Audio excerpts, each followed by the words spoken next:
Assalamualaikum warahmatullahi wabarakatuh. Selamat malam. Di sini saya Prita Lestari dari absen 3 dari kelas SMP 2 akan menceritakan kembali teks hikayat yang berjudul Menteri Sultan Harun Rasyid Bertelur. Pada suatu hari, Sultan Harun Rasyid memanggil 10 menterinya. Setelah mereka datang, Sultan mengatakan kepada mereka bahwa ada sebuah kolam di depan istananya. Sultan ingin mengetes kepandaian Abu Nawas karena ia sangat pandai dan tidak mudah tertipu. 10 menterinya tersebut diberikan satu telur untuk menyelam, dan jika mereka bangkit dari kolam, telur ayam itu harus kembali setiap satu orang. Sesudah berbincang-bincang itu, Sultan menyuruh untuk memanggil Abu Nawas.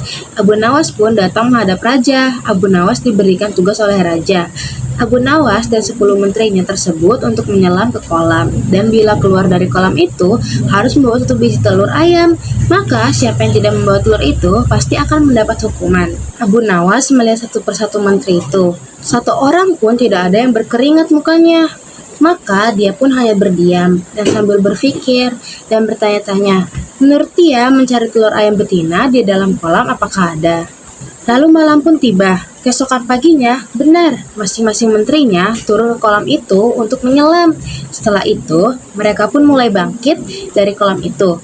Masing-masing menteri membawa satu butir telur di tangannya. Telur itu pun diberikan kepada Sultan Harun Rasyid dengan rasa hormatnya. Cuma Abu Nawas yang belum bangkit dan keluar dari kolam itu. Abu Nawas mencari telur itu, namun belum didapatkan. Habis itu, Abu Nawas mengkorek-korek dinding kolam itu, telur pun belum juga didapatkan. Terdengarlah ia bekerja dan sambil berpikir.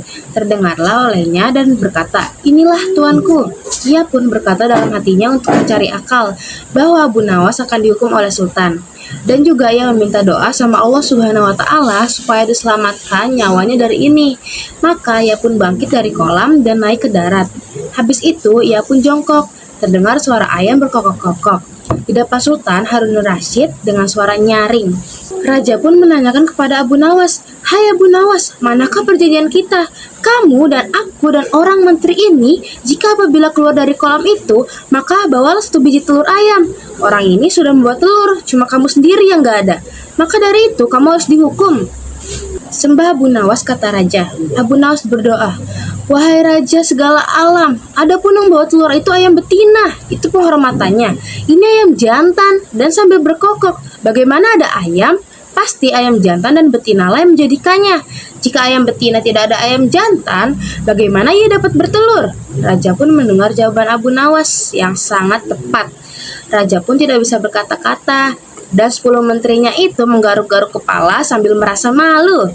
Jadi, ide pokok dalam cerita tersebut adalah 1. Perintah raja untuk menguji Abu Nawas. 2. Pemberian tugas untuk para menteri dan Abu Nawas.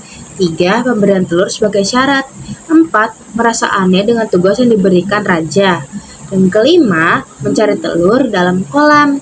Keenam, jawaban cerdas dari Abu Nawas. Ketujuh, reaksi raja dan para menteri setelah mendengar jawaban dari Abu Nawas. Jadi, ringkasan dari cerita tersebut adalah suatu hari Sultan Harun Rasyid memberi tugas kepada 10 menteri dan Abu Nawas untuk menyelam ke kolam dan membawa satu butir telur. Para menteri berhasil membawa telur, tapi Abu Nawas tidak menemukannya.